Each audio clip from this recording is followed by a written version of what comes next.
I take the opportunity to thank His Majesty the Chavazinga for taking the lead. Because when a leader is interested in certain aspects, it becomes very easy for the others to follow. Uganda AIDS Commission okuba nti twemerezaawo okwebuuza kuno okuliga n'olwaleero twenda okubeebaza era nga tusaba n'abantu bonaboona abandi batwegaiteku okulwanisa ekifuna mabonda obwavu n'abaana okusoma obulungi mu Busoga wano ku Busoga Kingdom ku Bwakyabazinga bwa Busoga ng'ekituleese wano olwaleero tuleese twakungaanya abakulu b'amadistrict bonabona mu Busoga twaleeta abanayiddiini twaleeta n'ab'ebyobuwangwa okukubaganya ebirowoozo ku ngeri gye tujja okendeeza ekifunanda ne okufumbirwa amangu okw'abaana baife mu Busoga. Mwebale nnyo amanya nze Dr. Becker Bakashaba, Acting Executive Director wa AIC AIDS Information Center. So leero tubadde wano ne Obwakyabazinga w'e Busoga ne Uganda AIDS Commission nga tuli ku mu lukiiko olugezaako okutema empenda ku ensonga eriwo ey'okusanga nti abaana abato mu Busoga balina embuto abawala. So tuyise wano abakulembeze bonna okuva mu districts zonna ezikola eziri mu Busoga, ab'ebyobulamu, ab'enjigiriza, aba community development bonna ne civil society tusobole okutuula tulabe kye tusobola okukola ekyenjawulo okugezaako okukendeeza ku buzibu buno. Obuzibu buno butukwatako nnyo kuba ffe nga AIDS Information Center omulamwa guli gwa kulwanyisa mukenenya, ate tukimanyi nti abaana abato abawala be basingayo okukwatibwa mukenenya mu Uganda era ne mu nsi yonna. So tukimanyi nti bwe tuba nga tetutaddeko amagezi neteekamu n'amaanyi okulwanyisa violence against children, defilement gye tulaba mu communities, okufunisa abaana abato embuto era ne siriimu ejja kweyongera mu bitundu byaffe eby'e Busoga. Tuli basanyufu nti Obwakyabazinga ne Baba Kyabazinga yataddemu amaanyi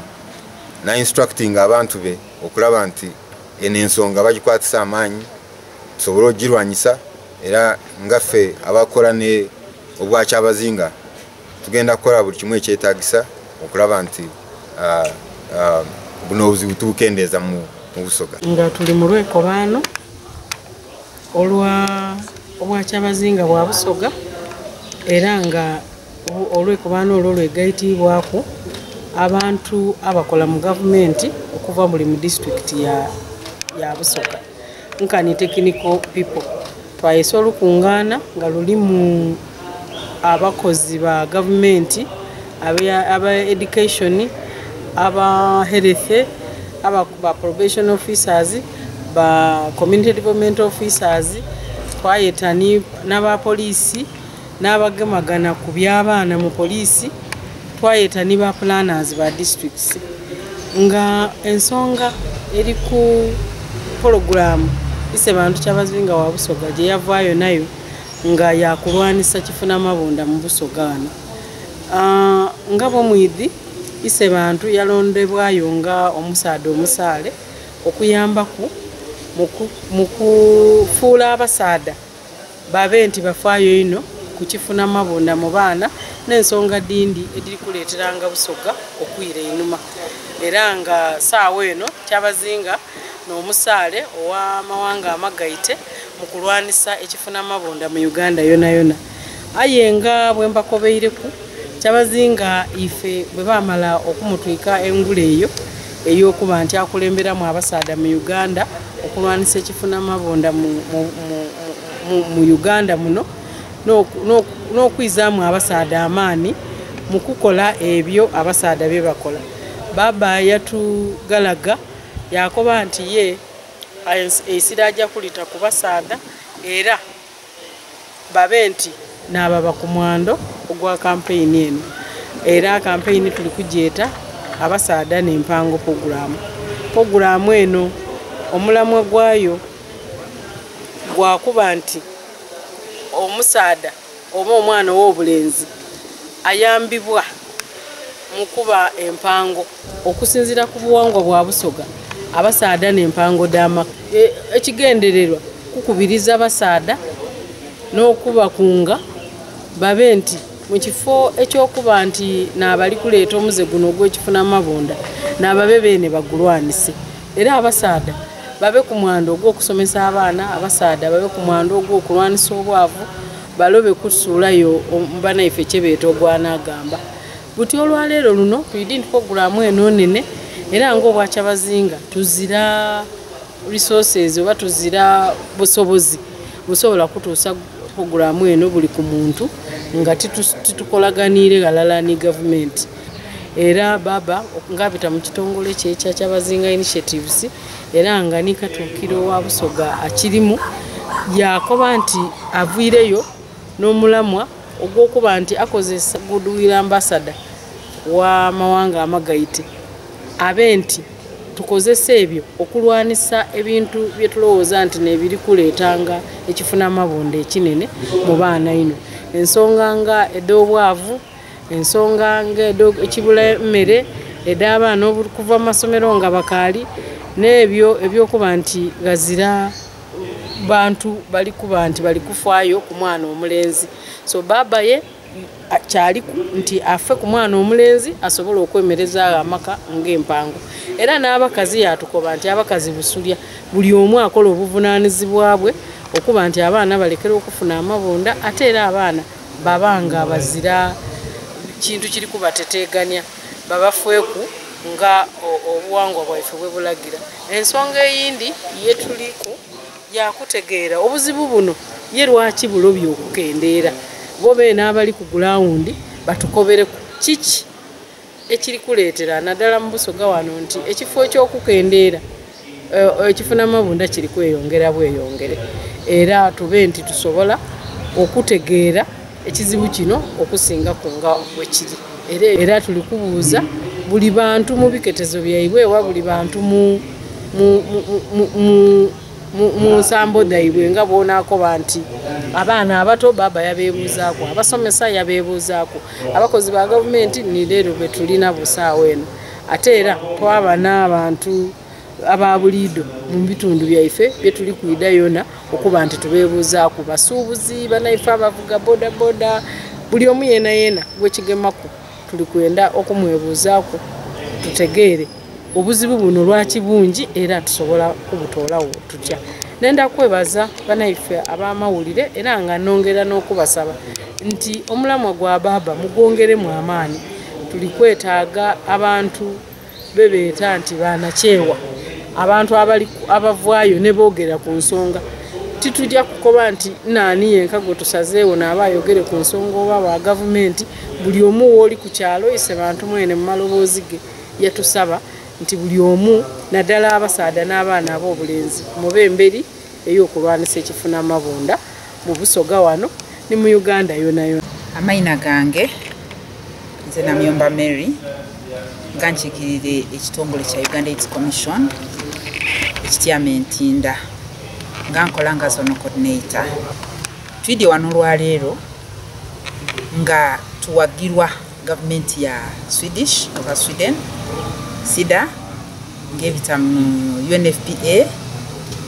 abatuvudirire esente edituyamba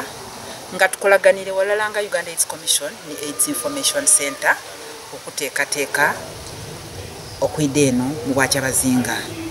era bwe tutuuka eno mu Bwakyabazinga bwatwaniriza kuba n'abatesitisi abakulu kuba mwene akyaza n'abo mutesitisi omukulu kale twenda okwebaza Obwakyabazinga olw'okuba nti bwikiriza okolaganira walala niffe. Uganda AIDS Commission okusookerera yo teweereza nti oba batesitinga siriimu oba bagaba bulezi ogwaife gwa kugemaganya abalina ebintu byonna byonna ebigemagana n'obuweereza obugemagana ku siriimu kubanga siriimu oba mukenembya takaali bulwaire takaali kintu kigemagana na byabulamu kyonka aye ebyenfuna ebyaki weyagananga nga bwobona omuntu bw'alwala abatajjakola esente tedijja kuyingira ate alwaziza yene esente edandikoze ebindi dibadijja kwidandaba mulwaire kyova obona twenda ina okolera awalala ne abantu ab'endawulo bw'olingirira ekitongole kino ti kitongole ekitongole kya Uganda AIDS Commission saawa eno tuli ku Bwakyabazinga Obwakyabazinga bwe buvaayo nibwikiriza nti tulina okugemera awalala obunafu bwe tulinabo obw'abaana abali kufunanga amabunda nga bato ate n'abaana abali kufumbirwanga nga bato ekintu ekyo buli lwobo n'awali enda kasita owulira nti Busoga alina abaana abafuna enda nga bato bangi kikutegeeza butegeeze nti ne siriimu ali kwongera okola ki okusaasaana era ife nga Uganda AIDS Commission bwe tuyida wano tuba n'omukisa ogukoba nti bwe tugemera awalala Busoga oba Obwakyabazinga bwe tutuusa ku bantu twasobola obatuusa ku bubaka saawa eno tulina obuzibu nti tukalina abantu miliyoni ndala n'emitwalo 5 abalwaire mu Uganda aye ate era nga Busoga tukalina emitwalo 907 ekitegeeza nti abantu bakaali bangi ki weebuuze ninze niwe kyategeeza ki tuna tusitukiremu okubona nti tuyambagana ekirungi ekiriwo nti president waife yavaayo yabanga musaale ate kabiri twetugaitaku nise ife Kyabazinga okuba omusaale mu kulwanyisa mukenembya kintu kikulu ino kubanga tulikoba nti saawa eno yakubona nti abaami bayigala taapo okubona nti obulwaire tibusaasaana lwaki abaana abawala oba abakyala nabasinze kuba nakawuka era weyagananga kumpi mirundi 2 ndebakubyamu abaami aye ate ekibi nti bwe tutuuka okufa kabiri abaami bafa ino okusinga abakyala kyategeeza nti kabiri abaami oba tebali kujjanga kufuna bwidanda bitidi ekyo tulina okwechekinga beene nga bwe tuli ttaka lya Busoga ekintu ekikulu kyetube tukole n'okubona nti tusaasaanya amawulire ku marediyo ku TV ku kinsentera okuba nti mwa aba TV n'amarediyo waliwo we mutulamusiza namusagundi owegindi sibitsawo akalango okuba eti bana siriimu akaliwo bana tugezeeko okuyamba abalwaire bafuna obulezi ate abakaali kafuna mufube mutakafuna kugamba bisawo akalango kayinza okuba ka second sabi aye nga ate kayambi nasaba nti tukolere walala nife aba media awalala n'Obwakyabazinga awalala ni Uganda AIDS Commission AIDS Information Center n'ebitongole bingi taso ebiri kuyamba okola ki aye nga twenda okwongera okwebaza SIDA oba Swedish government ng'ebitamu UNFPA okuba nti etuteekateeka okusobola okudda ku Bwakyabazinga okwogera ku kigambo kya mukenembya kubanga era abantu bangi bakidinga siriimu aye amazima gali nti akaaliwo era abantu bali kuba naye bali kutiyanga okufaayo kyetwenda tusobola okutoolawo okuba nga tubasonga mu olugalo basobola okuvaayo mu bulambalamba mwebaleni okumpuliriza mwebalira amanya gange nze Mukwaya James nze akulira programu za Kyabazinga initiatives mu Busoga Kingdom era nga tuli wano okukola omulimu Kyabazinga wa Busoga gwe yatukwasa okugezaako okukendeeza ekifuna mbuto mu Busoga w'abaana abatanetuuka mwenamwena Abasoga mukidi nti ekitongole ky'ebyembala mu Uganda kikoba nti Busoga tuli bubino abaana baife bafuna endanga bato n'abatasoma era n'abali nga bafumbirwa nga bakaali bato so Kyabazinga nga mukulembeze waife yatukobye tuyide walala tukubagania ebirowoozo nga abakulu tufune ekintu kye tulina okola ng'aba stakeholders bonabona tuyamba abaana bano bajje ku masomero baleke efunanda ate baleke efumbirwa nga bato era n'ekituleesa olwaleero era olwaido tujavaayo n'ekiwandiiko kyetusazeewo tunatunayo n'okolako okubona nti ekizibu kino tukinogera eddagala